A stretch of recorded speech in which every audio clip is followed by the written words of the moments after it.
Welcome back to Scinary Information Nexus, your podcast of shame. Hey, it's good to have that live again. I know. Not can. I nearly forgot what it sounded like. Yeah.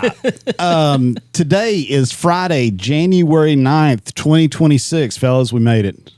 Yeah. We got One it. more year. We crossed the boundary into 2026. And now I don't know what to do with my life. I mean, are we sure? Did we actually make it? So I don't know what the time difference is in Australia. It still may be 2025 in Australia. I've been questioning ever since 2012 myself. So. Yeah. Time It's all a lost matrix. yesterday. Is that part of that Aztec thing? Yeah, there's also Or the Mayan thing, whatever? Yeah, there's the Mayan calendar. Then there was also the CERN Hadron Collider may have created a black hole that ripped us out of our time-space continuum. And then that also did happen. And then that also feeds into the there. Mandela effect, which this is my favorite conspiracy theory of all times. All right. I don't actually have any Joe, faith we're in less it, than but- like 5 minutes in. Yeah. and conspiracy theories. Let's start it. I mean, 5 minutes in, but 4 beers deep. Yes. yeah. Hey, it's just a carryover from last night. That's all that was. Right. Yeah. So, suffering a little We this promise morning. you're all secure. We took the management staff out for our annual management dinner last night, and we had a good time. It was a really, really good time, according to the tab. Everybody had a great time. Felt great. Yeah. So, how was the holidays for you guys? It was good. I had a child. You did have a child. Yeah. I Good will. for different reasons. Yeah. Mine was quiet. Yeah, I There you mean, go. that was what I was going to bring up, and I don't want to jinx it, but man, that at least for our clients, we didn't really have any major incidents or anything, which Yeah, is great. yeah. Yeah. We need to find some trees and go knock the hell out of them. Throw some salt behind Yeah, it. whatever that is. Yeah, so it was quietly uneventful, which is good in our industry. So very thankful for that. But yeah, so now we're into 2026 and it's time to get rolling back on the podcast. And I think so today I want to talk about 2026 predictions. Like, do we have any predictions for 2026?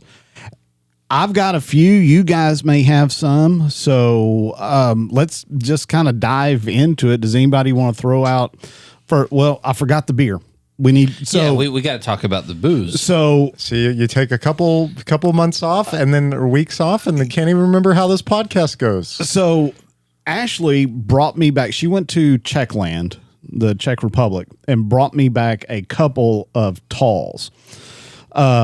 Radagast and what? Snezka? Schniska. Snezka? Yeah, I don't know.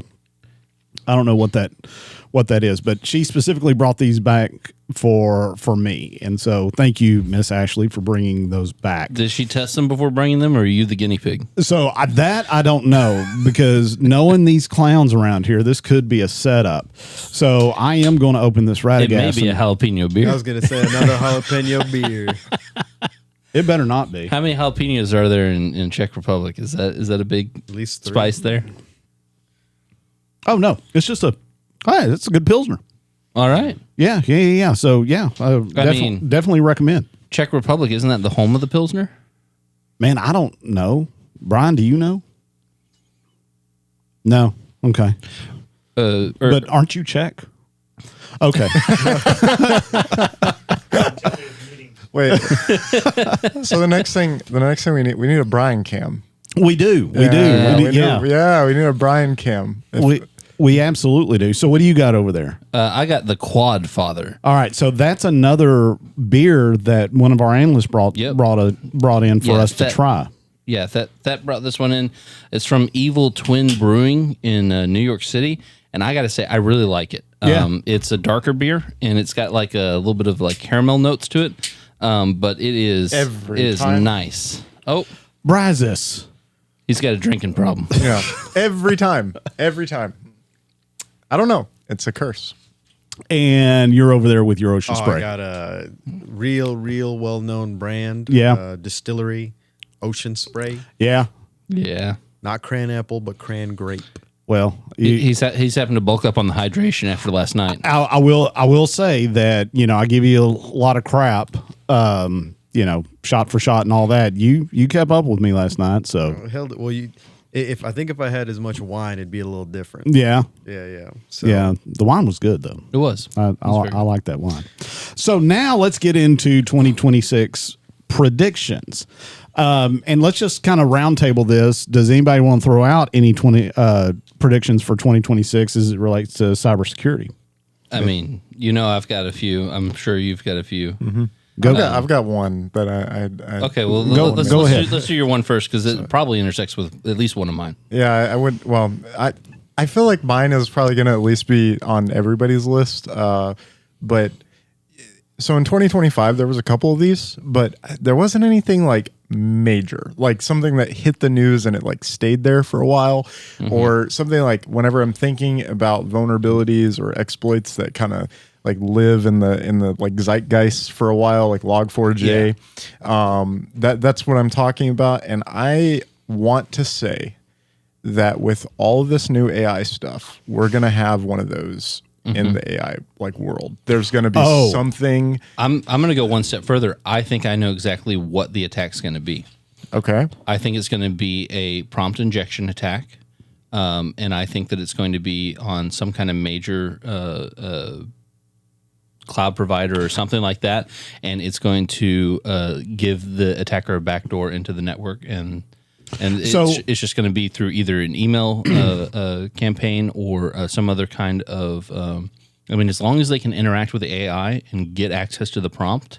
So I want to be sure I understand this. What you're saying is a Log4j type vulnerability where there's one dude maintaining this particular piece of thing that all AI uses, and that thing gets popped, and now all AI is vulnerable. Well, not necessarily. I'm using more the Log4j in the sense of like it just lived in the headlines like for a while, right? Like the SolarWinds hack as well. Like anything that's just so. Wow, that's going back a ways. Yeah, anything that's just so big, so broad that it's like you bring it up and people like Stuxnet. Right. You say it, people go, I know exactly what you're talking about. Right. And it's going to be one of those. And I think that there's probably going to be something within the AI world where that's going to come out. Like I can't really speak to like who it's going to be, but one of the things is like a lot of that stuff's, mind you, the back end engineering and code, but the fundamental aspects of how it works are largely the same. Yes. So I wouldn't be surprised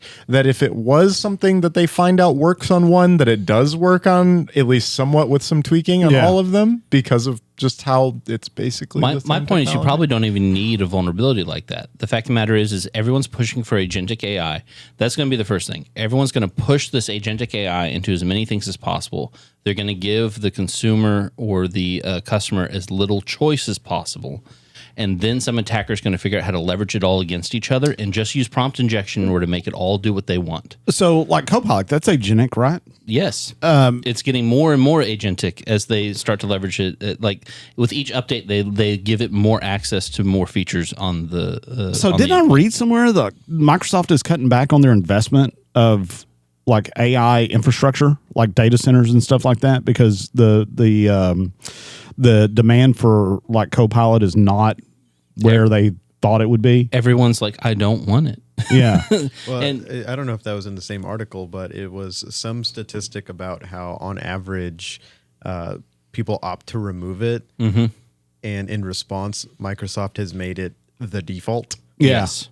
Yeah. They're trying to pull a Google. They're trying to make it to where whenever you get a thing of theirs or even tangentially related to their stuff, it's automatic to how it works. So you're on a Mac, cool, but you want to use Teams, it's going to have Copilot in it. That's where it's all heading. So I've noticed Copilot in the Microsoft suite for months now, right? Yep. It's there, and now like when you go to your portal.office.com or whatever it is, that's the first thing that pops up is search for, type in a search phrase or whatever for Copilot.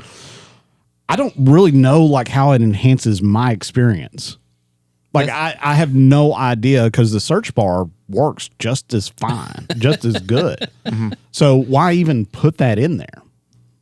Just to say it has AI. I mean, The novelty, I think, of the title. yeah. I mean, it's like one of those things where if you've ever bought like a really expensive, tool, Yeah. and then you realize like The Milwaukee's. I haven't used that in a really long time. I should probably do something with that. I have the feeling that that's kind of the idea. You dump so much money into something, and it's like, well, might as well try to use it. So it's getting thrown into a bunch of stuff. But all that to say, like, because it's getting dumped so many places, the ramifications of a major vulnerability that exists with it is going to cause a lot of problems. So I wouldn't be surprised if in 2026 we have some sort of like major issue. Would it? I mean, I'll go you one better. I predict that AI will get rolled back a lot. Oh, I think the bubble may pop. in Don't get me wrong. 2026. I definitely think the bubble may pop, but it will have already been so prolific that at that point, it's one of those things to where that actually may even be worse at this point. Yeah. Because if they roll it out everywhere they possibly can, and then they lose support for it everywhere they possibly can. I think the shine is going to wear off of it, is what I mean by that. Like, I don't think. I think it's worn. I mean, I think we're still At least going to at have a consumer level. I think we're going to have continued investment in AI by large companies, but I think the shine will wear off of it eventually once people figure out it's okay, but it's like a 3-year-old child. Well, granted that we're in the field, I think we have such a different perspective on it because you're right. Typically, I know what I'm looking for. 9 out of 10 times I can, in the search bar, type the appropriate keywords and find what I'm looking for. But granted that I know a lot of people who aren't in our sphere, they love it. They absolutely think it's like the best thing on the planet, that, this is what humanity needed. And I think it's due to laziness. And I think it's due. It's the vibe coding bros, right? It's the ability for me to have a conversational tone so I don't have to think about it. Right. I would like this, and then it does it for me. I can tell you what I use it for, right? I use it like I would used to use Stack Overflow. And that's just to kind of, hey, this piece of Python's not really working all that well. What am I doing wrong here? Write this out so I can see. Maybe, what are some ideas? Yeah. Stuff always, like that. I've always viewed it as an enhancement. Yeah. And if it's used as a tool, it can be a very good tool.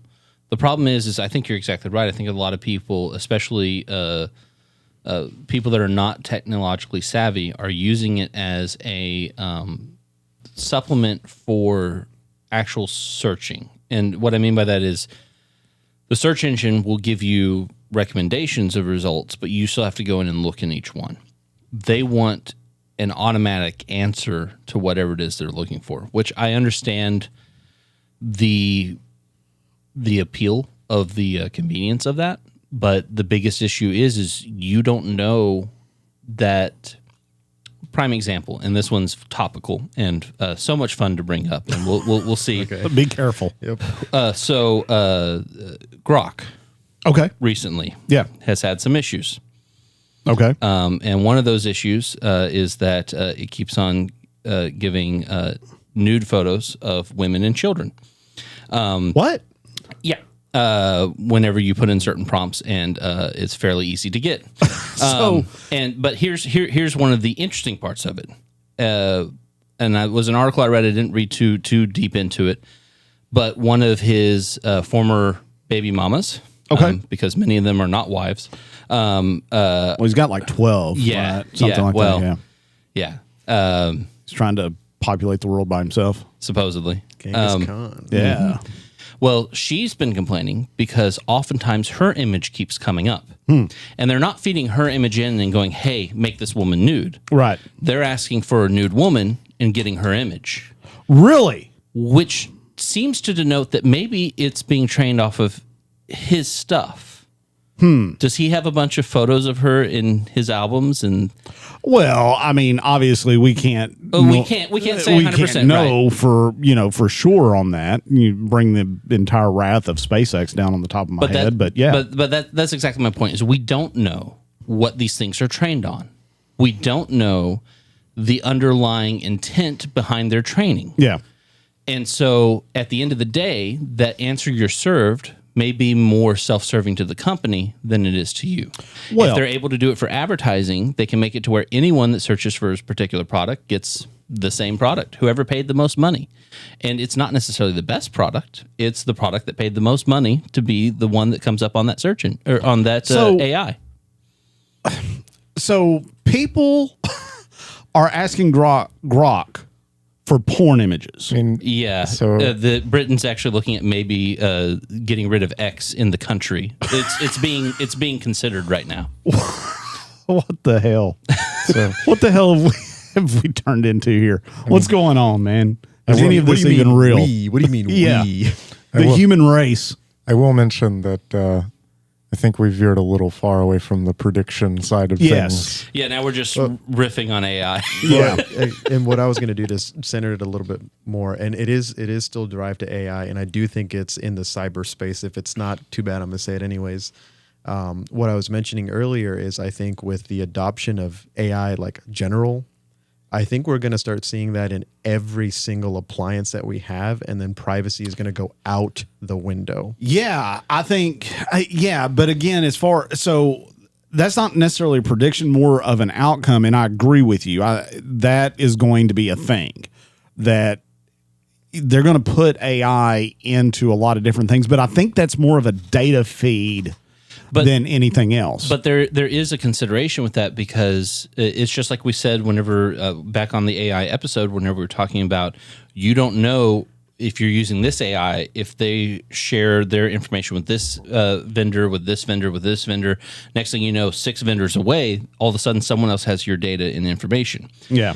If privacy concern is a real concern there, especially at the enterprise level, if you're using appliances that are just auto built with AI and it's communicating outbound to servers, and you don't know what all it's integrated with, you have no idea where all your information, where all this Joe, data to is be going. fair, that crap's been happening forever because but people AI because is people exacerbating it. Well, but it doesn't matter. You can say, hey, you really need to like firewall your home network and keep this data, and nobody's going to do it because at the enterprise level, we do.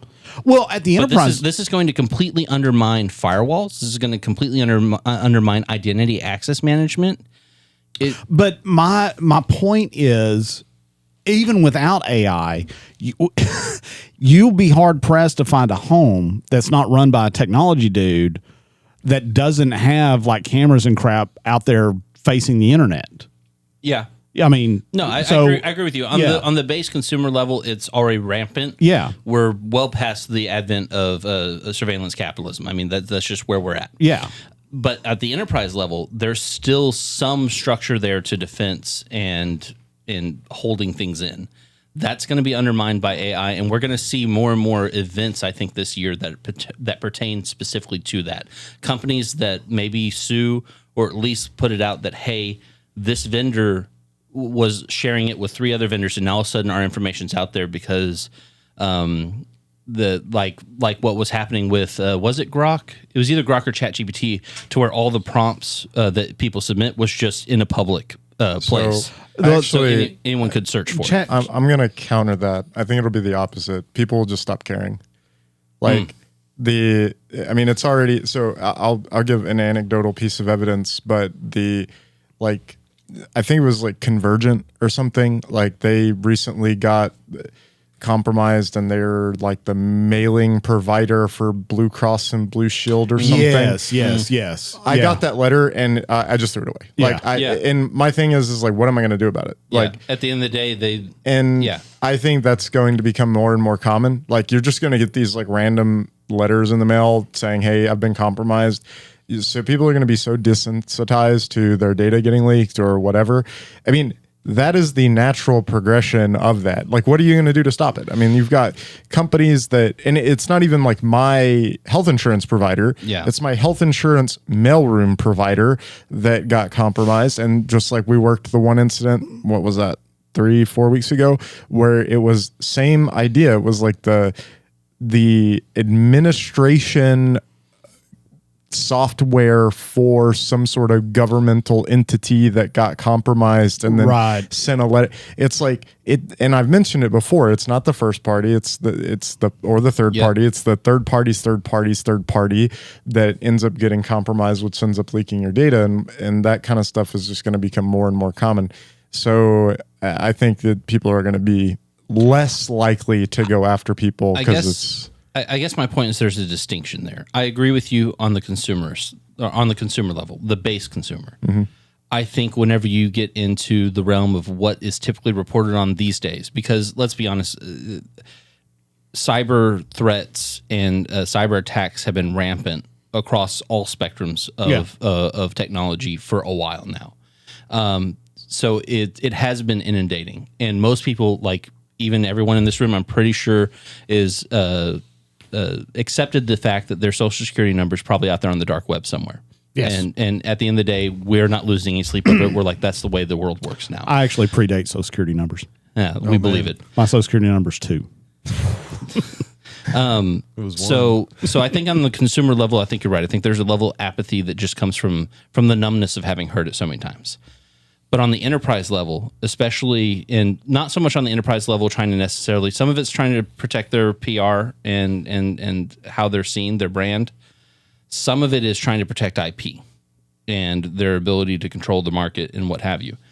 That is still a realm that whenever it gets hit, that's what's in the news. Whenever we see those kinds of attacks, those are what tends to be the things that stick now. You can look at all the different retail giants that got hit in Britain over the last year. All those ransomware attacks, Jaguar that got hit. All those attacks are the big ones that we hear about, and it's because they got enterprise level data, and it's not anything facing the customers. It was about what happened to the revenue of the business. To be fair, have you seen that car? To be fair, your car? No, the new the new Jaguar. No. It's not. You think it was an inside job? God, I hope so. Well, to move us on from the AI, I do have another prediction that I thought of that was specifically regarding some very current events. But I think it kind of, I wouldn't be surprised if we continue to see these things. So recently there was the whole Venezuela, United States capturing Maduro type thing. Well, one of the things that came from that is the idea that America was exercising its like supremacy over the Western Hemisphere. Yes. Like that's kind of the big thing there. But one of the things that you don't hear about often, and we have talked about it on the podcast before, is the leveraging of American cyber like warfare and like how they do it. But this was very distinctly different because they were very clear, like the administration was very clear that they were using cyber warfare tools to do that. And I'm wondering if we're going to see more of that where they just straight up mention like, overt cyber presence to warfare in general, but the American side. Yeah, the American side of things. Like, so I actually, that goes right into a prediction that I have, that we're going to see a major United States infrastructure hit in 2026. It's been being primed now for years. So I'm predicting like a water treatment plant getting hosed. I mean, it's just a big red button that says stop. What we know from experience. This is a joke. Yeah. Disclaimer. But and to your point, that's absolutely right. We've seen it. We've seen all this stuff, with our own eyes, like how vulnerable the critical, what they call critical infrastructure is. And I predict there's going to be a major infrastructure hit in 2026. Well, I think one of the things is it's been.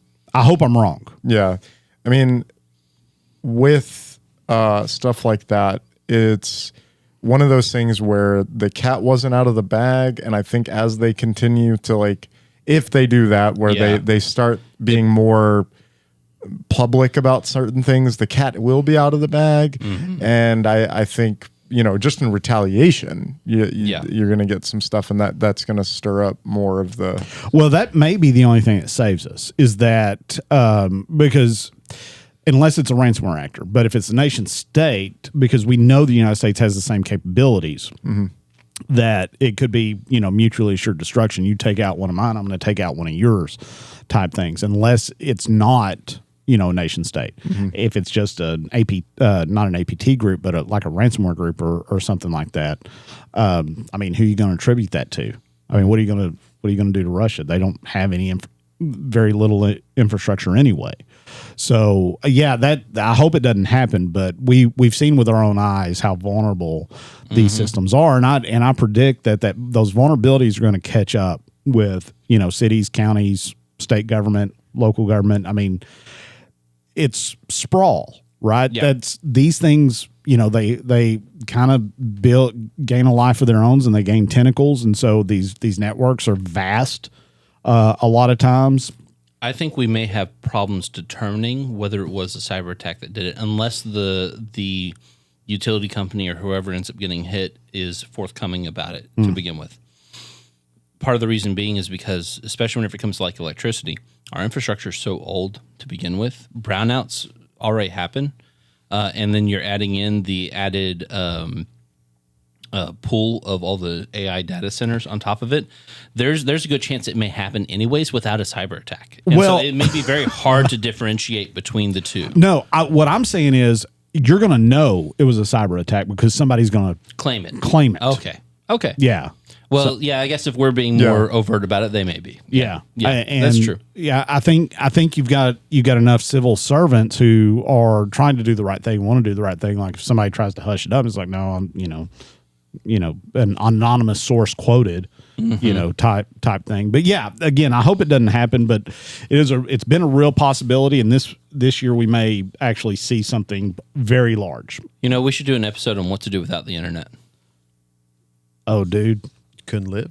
Just couldn't live. I mean, honestly. I mean, yeah, I've had conversations about that before, like the idea of how much our modern society depends on that type of thing. So well, and even from our perspective of things, I mean, obviously cybersecurity becomes a little less at that point, but at least network resilience to at least have some services up and running internally, and so that you have access to those. You won't have access to your cloud services, but you can have access to everything else internally as long as you have power.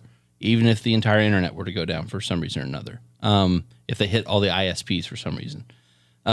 So, I mean, it may be interesting to take a look at, and then we could look at what happens if you don't have power. We can talk about all the nice paper and pen stuff that used to be. And I got a long Ethernet cable. We can connect our networks together. And a power generator on each end. Intranet. Well, we've got like the perfect person to talk about that. He existed like way before any of this. Yeah, you can tell us about how the stone tools worked. Yeah, Social Security number 2. So napping, right? Yeah. You want to hit it just right. There Wi-Fi on those? Yeah, of course. Bluetooth. Oh. Yeah, if you get a blue stone and it looks like a tooth, it's Bluetooth. So I've got another prediction for 2026, and y'all tell me how this hits. I think insurance companies are going to stop writing cybersecurity insurance policies. I think it's going to be almost impossible for you to get an insurance policy on cybersecurity. I think insurance may stop writing a lot of policies. Well, we're already aware of one organization where insurance went, we're not paying that. We're not paying that. That was clearly, you checked MFA. I don't know. I almost go the other way, because it is so easy for the claims department in an insurance company to look at pretty much any given network out there and go, you didn't do this thing. That's why you got popped. And yes. So, and if they just put a decent list of like, so we talk about like NIST here and compliance and trying to get that score. You have 0 to 5, right? And 5 is like the perfect network. Your maturity model. But 5 is also like government level. You got air gap shit, and you're doing everything just the right way. Right. You have secured facilities with bastions out front to stop a driving car from being able to get through the front door. Like that level of security. So insurance can just write the policy as if you don't have a 5, you don't get paid. And if people aren't paying attention, it's going to be so easy to deny the claim. You're taking it to a different. So what I'm stating is they're going to stop writing insurance policies. What you're stating is that they're going to still take your money, but in order for you to get a payout, you're going to have to meet some very high. Right. And then if you have others like lawmakers, which there are certain states that are looking at this, of requiring certain entities to have insurance in order to get state dollars, or if they're a state institution, then all of a sudden they were forced to buy insurance. The insurance is never going to have to pay out. And it's because most of the people that were pushing the laws didn't understand how the technology works. And the insurance companies don't want to have to pay out on every single ransomware event. And the fact of the matter is most security has some flaw in it. And oftentimes it's human error. And that's what the insurance company looks for, is human error. Yeah. I mean, if you're driving the car and it was your fault, they're not going to pay you. Right. Yeah, I was going to akin it to basically any insurance. Most insurance works that way, and any insurance that's enforced, you can get awful coverage just to say that you have it so you can be legal. Cyber insurance has never worked that way, and we know this, right? It's basically you get on a call with the insurance company, and they start paying. They have to pay the digital forensic incident response guys, and all that. But this case that we know about is one where called the insurance company. Insurance company got the lawyers and the differ guys, but this insurance company had a cybersecurity person on their team. Mm-hmm. Because insurance policy dudes, they don't know. They don't know, what MFA, and you start throwing out acronyms and stuff like that. So in this case, what happened? It was, did you have EDR? Yeah, well, it wasn't renewed. All right, well, that's on you type thing. And the organization got hit with a huge, it surprised them. They got hit with a huge, $50,000 bill from the differ company to go through cleanup. And I don't know about the attorney's fees and all of that. I think it's going to take the approach of the California house insurance. It's just going to be so prohibitively expensive. Yeah. You're still going to get a policy. If there's a market, they're going to sell it. But the thing is it'll just be so prohibitively expensive. The only people that can afford it are the companies where it's less likely to happen anyway. Well, it's less likely to happen, and if it did, you're going to have the controls, and the payout is going to to replace all your stuff would be more expensive than what the insurance company is going to cost you. So, I have a prediction related to that, and we have touched on this before, but I really want to kind of drill into this. Our theory, and I think our collective theory here, is that the reason why ransomware demands are so freaking outrageous is because of insurance companies. It's not the ransomware dudes. They didn't go and say all of a sudden, oh, you know what? We're only ransoming for $20,000. Let's jump it up to $2 million. Mm-hmm. That only happened when cybersecurity insurance became a thing. And once you had that insurance, you're like, well, I've got insurance. Whatever they're demanding, you guys need to go ahead and pay, right? So if insurance does get prohibitively expensive, then you're not going to have as many people sign up for it, which means that if you don't have ransomware insurance and you get attacked, there's no way those attackers are going to demand the millions of dollars. Well, I think that the demands will always be in the millions because all it is a negotiation tactic. Right. You start high. You start as astronomically high as you can because they're not banking on the payout. Because a lot of the ransomware actors actually, especially if they get any financial data for your company, they will look at that and see how much you have in your coffers, or they will go and do some OSINT on you in order to figure out what your company is valued at and try to figure out how much you may have in the bank. Yeah. And then they're going to price their initial ransomware ask at something that's like 3/4 of what you got. Yeah. They're going to leave you a little bit, but they're going to make it to where it's like, hey, this is going to hurt, but you could pay it. Yeah. And that's where they go. It's the same methodology that like even just old. But I still argue that the reason why ransomware groups became so prolific in the last, especially in the last 5-6 years, is because the payouts were so damn easy because of insurance. But I don't think that spiked up the price. I think that spiked up the frequency. I think they were more likely to get a payout. Yeah. So whereas before they were like, hey, pay me $1 million, and the company's like, I do have the money, but I'm still not going to do that. I wonder. I can't wait for the 2025 stats on ransomware payments and if that's gone up or gone down, because it went down from 2024 to 2025 by like 40%. So I hope it went down another 40%, because that would be you can't be in business unless you're making money. Even in a criminal enterprise, Right. it takes money, and if nobody's willing to pay you, I think a lot of. So you had the pig butchering attack, which that was technically a couple of years ago that started coming about. But there's been large farms of basically scams. What are you talking about? Pig butchering? You don't never know heard what about- that, yeah, you don't know what that is. I have no idea what that is, other than So- I understand. The pig butchering attack is where it was heavily on LinkedIn at the time whenever it got the name, but it can be any really social media or any kind of interaction-based, even email communications channel. Basically, someone messages you and they go, hey, Steve, sorry I missed your call. Can we go ahead and talk about that thing? You reply, well, I'm not Steve. Oh, I'm so sorry. I have the wrong number. And next thing you know, there's a few different tactics they use. They either say that they know someone related to you or close to you, or at least in the same field as you. And next thing you know, they start talking to you about things. And they'll spend 3 months becoming your friend.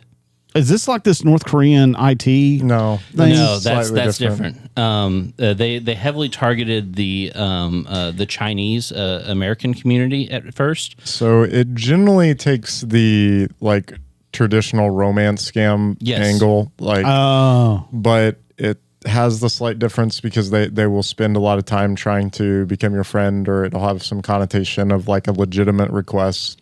Yep. But then it turns into, and that's where the pig butchering thing comes in, like the naming convention. Because for a pig, you have them nice and docile. You bring them through the slaughterhouse the first time, and nothing happens. It's all clean. It's all nice. You take them back out. You let them eat some more. That's you do it terrible. You do it a few more times, and that way, whenever they butcher the pig, he's nice and relaxed. Yeah. So, but a lot of times it takes like the romance bait angle. I that know- bacon was good last night, though, It right? was so good. I'd go back. Big slab of bacon with maple syrup on it. Yeah. That is the pig butchering scam. I'm surprised you didn't know what Yeah. that was. I mean, there's so many. Yeah, no, I hear you. It's like there is absolutely no way. So what about? I want to continue down this cybersecurity insurance rabbit hole, because if if insurance gets too expensive for folks to buy, then what happens to like small and medium sized business? They just don't get covered. They self insure. Well, I mean, there's no requirements for them to be insured. Yeah.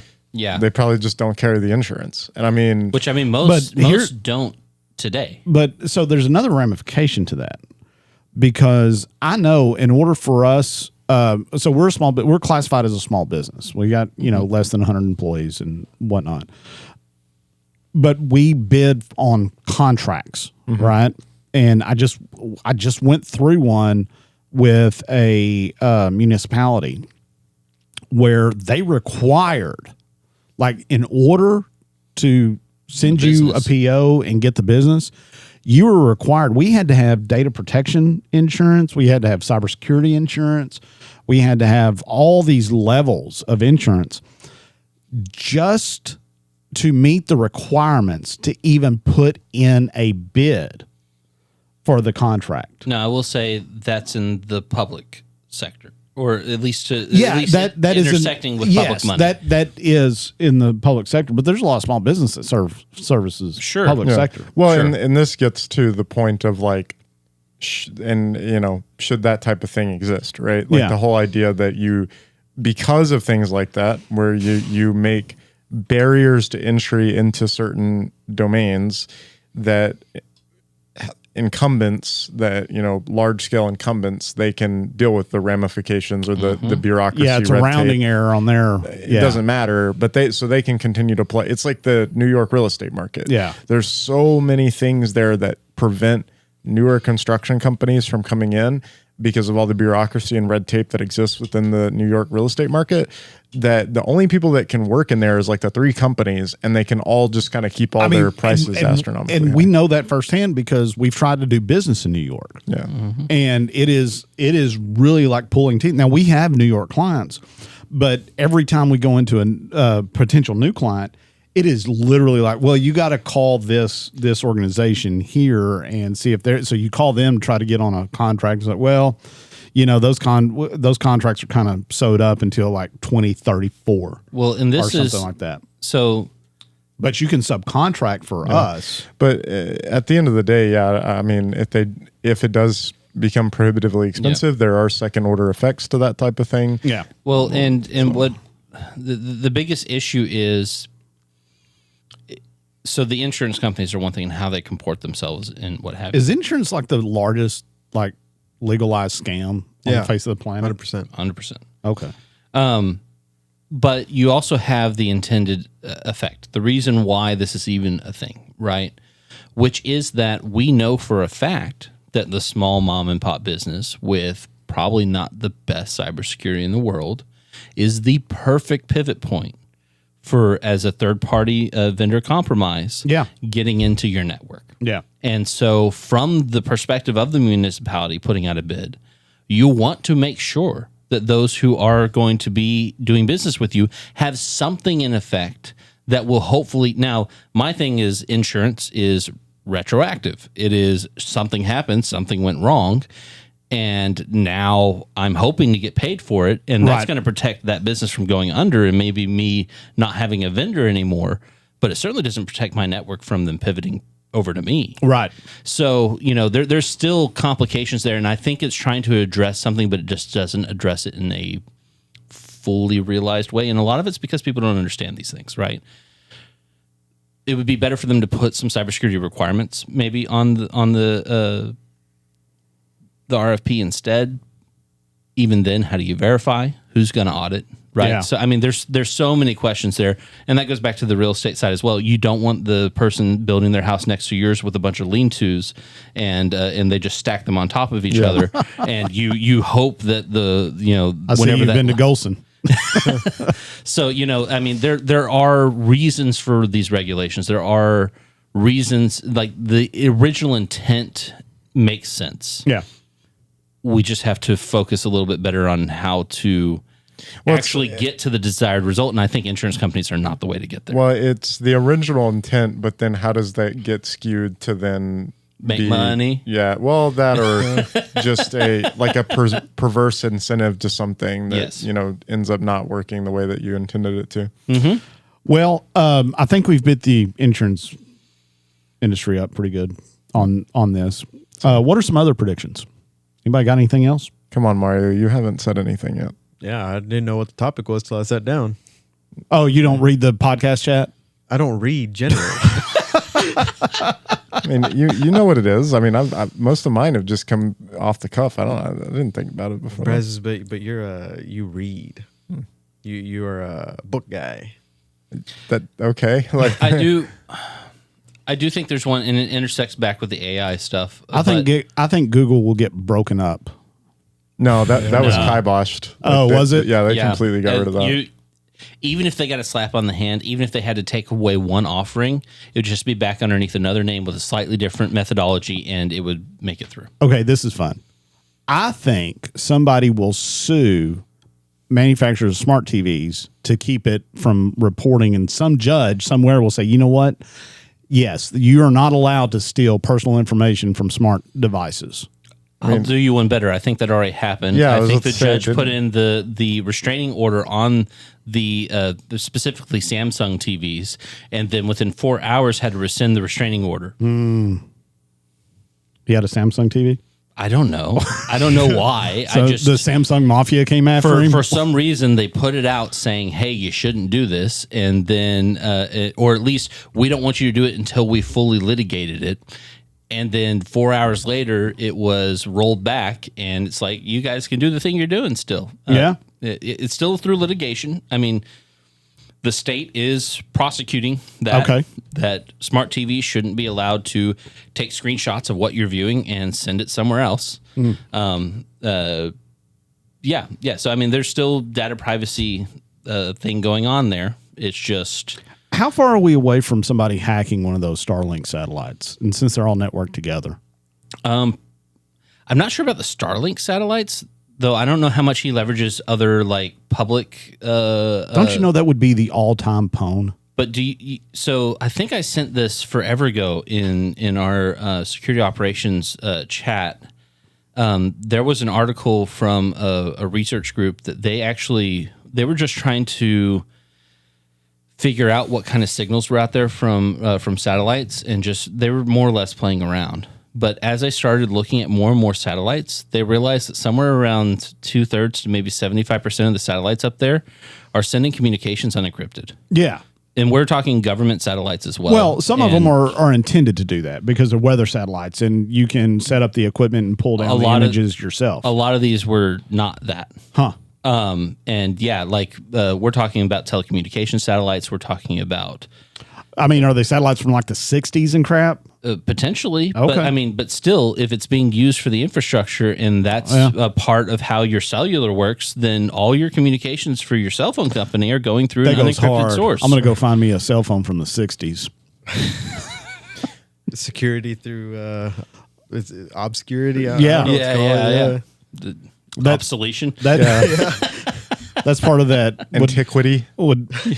Would Pierre call it post time? Post time. Well, it's because that report, right? Yeah. It said we use tachyons in real time, and he's like, "Well, how would you do it post time, pre time?" Yeah. So, I mean, that's a thing that could happen. I don't know what he's using for the communication protocols for his satellites. Nor will we know. It's a potential. I mean, you just got to point something up and see if it is. Well, I mean, if it's unencrypted, you're just going to get it. Well, I've got Starlink and I have the receiver and everything, but I'm not. Yeah, but you're using a Starlink receiver, right? Yes. So you just use the same coordinates from your Starlink receiver. You use something else and just see what signal you get. Nah, not going to do that. I'm not going to admit to it anyway. Service. I like my service. Oh, it's the only thing. It's the only thing I got where I live. Hey, it's hey, you can come back the next link. Oh, I do have NextLink, but it's my backup. Mm-hmm. Starlink is my primary. Well, I wonder if probably not this year because everything is so new, but I wonder if the privacy laws that the government actually cares about will change. Because you have to think about right now. All of us earlier was said we probably don't care if our social's out there, right? It's like that's just the way the world works. So are you saying that that state, local, federal governments may say, you know what, all this privacy crap, we're not going to make laws against that because it doesn't matter. I think so. Why enforce it? But it would maybe not this year, but as technologies become more and more easier, I would say, to integrate. Because let's be honest, what's the difference between having like a child social versus like an adult social? Established credit, basically.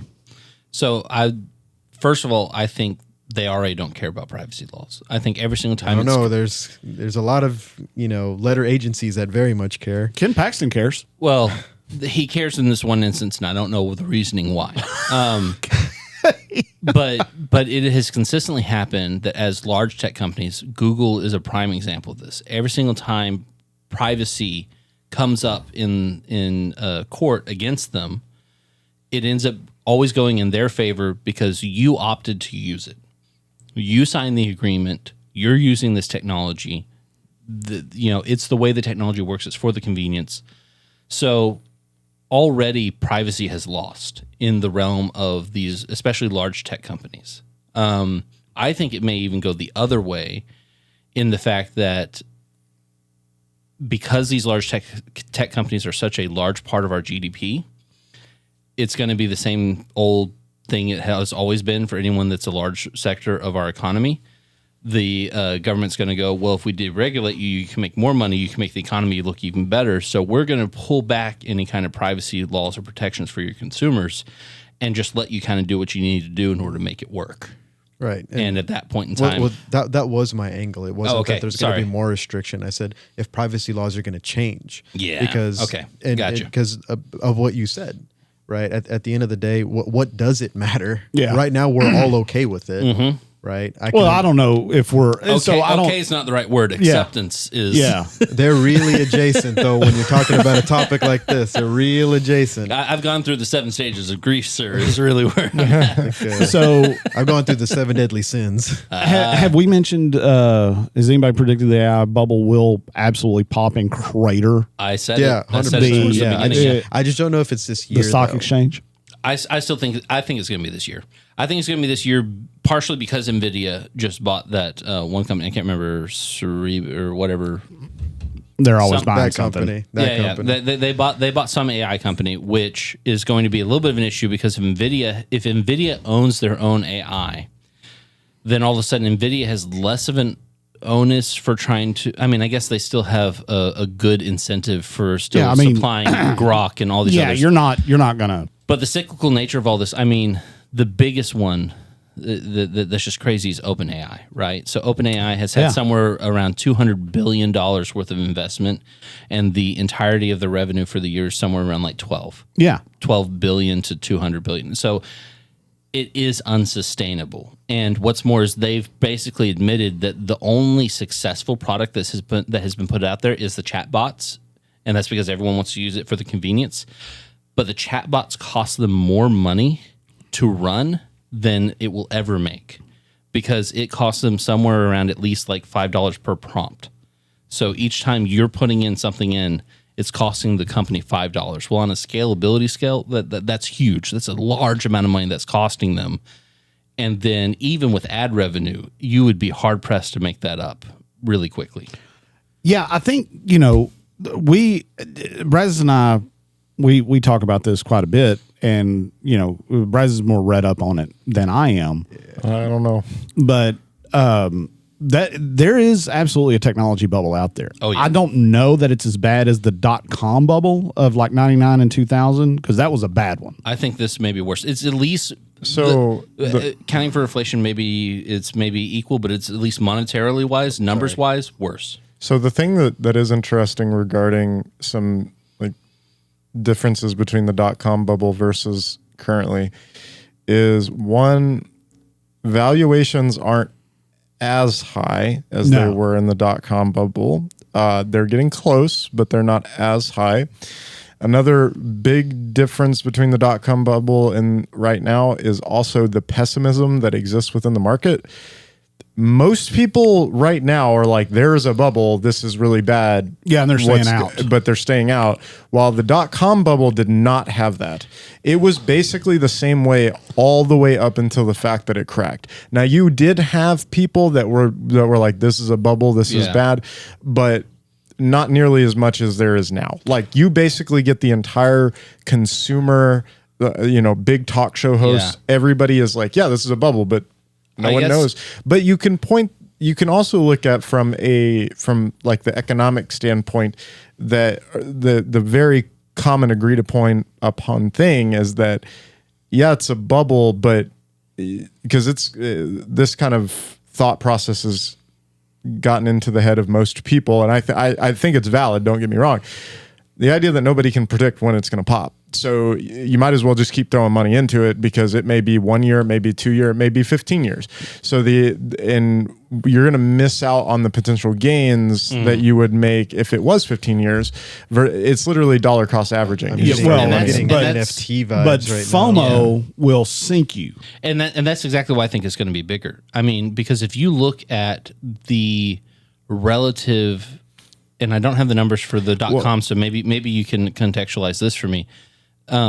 Like our GDP growth for the last year, about 45% of it was attributable to the companies that have been benefiting from the AI money. And a large portion of their gains over the year were from the AI money. So somewhere around 45% of our GDP growth this last year was attributable to AI. So I will say, and I'm sorry, I cannot give you the exact numbers because I can't. And this is only one thing that I did here, is that metric that a lot of people were quoting was actually the data points that people were using to get that number was like really not great. Like whenever you look into it, it was sounds like somebody was trying to push a narrative and chose their metrics. Again, that's like one thing that I read. Sounds like a communist plot to me if I've ever heard one. Was talking about how they like the way that they calculate GDP growth and the way that like all the tech companies were being reported. Like people were pulling very specific statistics to get that number. Well, again, to fit a narrative. And so it's like that may or may not be true. Another big difference between the .com bubble and right now is the like where the money was coming from, like to fund all the different .com startups and everything. Where right now, if you look at where all the money flows through, is places like NVIDIA, it's these Facebook, Amazon, these incumbents that have billions upon billions of dollars in cash to burn.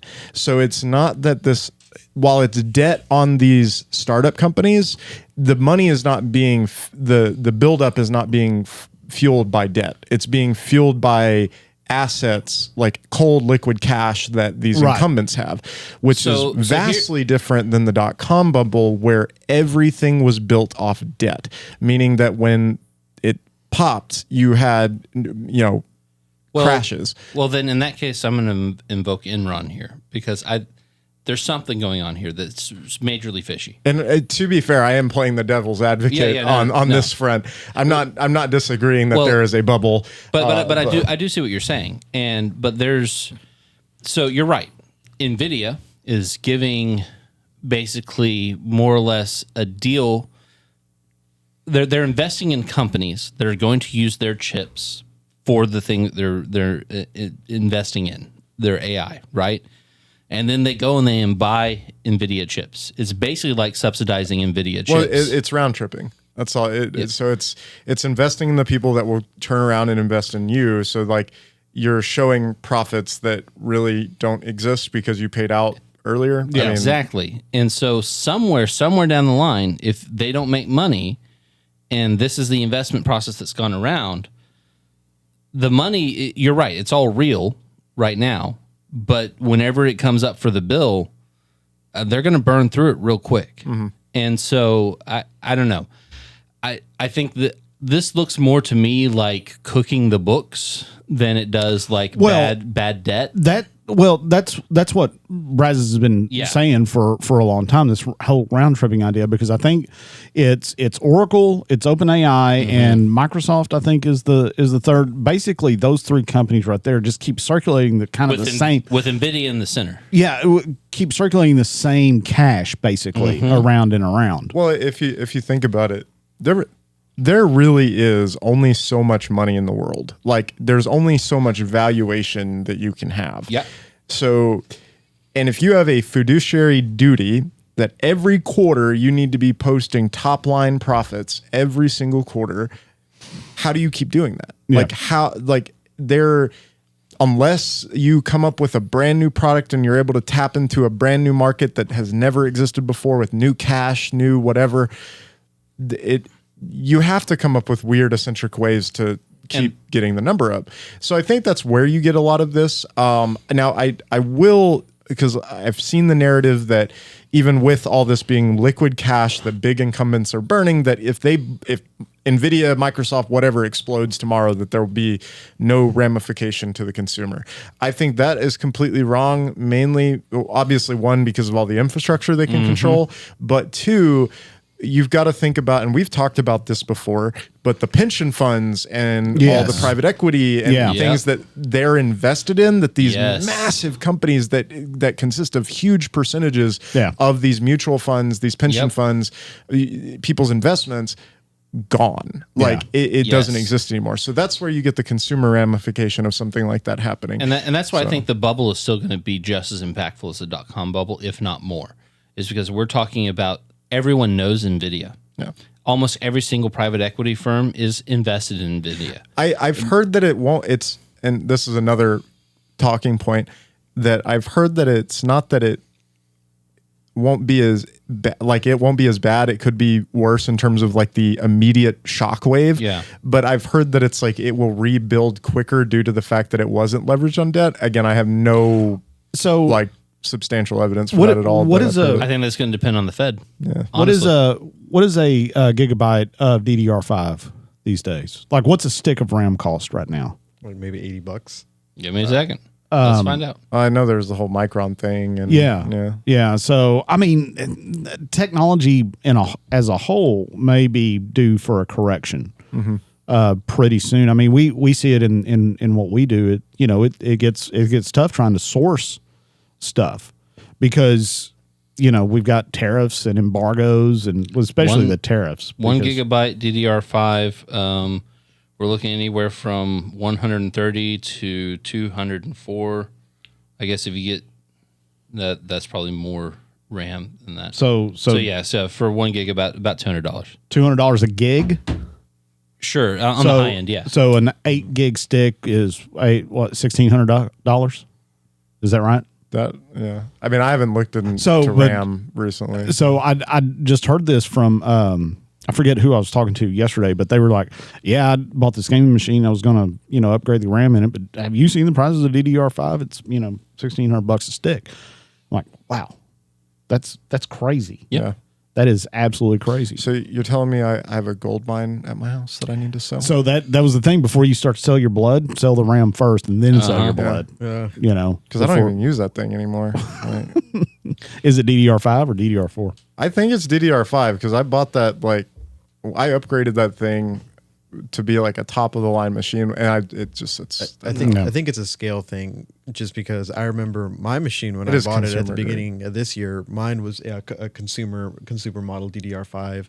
It was like $150, like mine, and I got 32 gigs. Yeah, that may be like different. At the start of this year, like a few weeks ago, or the start of last year? Oh, sorry, start of last year. We are in 26. Okay, yeah. So the entire AI ramp up has been over that time, and so now, I mean, that entire time, the price of all that has been going crazy up. And the tariffs and everything. Because before, the running joke was, like whatever the price of your PC is before buying a graphics card, that's your budget for buying a graphics card. Mm-hmm. Yeah, I spent $2,000 on everything but the graphics card, so I can spend $2,000 on a graphics card. Right. That was the joke. Yep. Yeah. Right. Yeah. All right. Well, guys, we are past our 1 hour mark. So, welcome back, first of all, and thank you for partaking in this podcast. Next week, the subject is going to be data centers. We're going to keep hammering this AI thing. Yeah. Because there's some... Because they're building one down the road. They're building one down the road. In fact, they're building one in Brian's backyard. I don't think it got passed. It hasn't been passed yet. Yep. But it's going to be hard not to have it pushed through. We are going to get into all of that next week because it is a fiery topic for some folks. So until then, thank you guys for tuning in, and we will see you next week. Bye.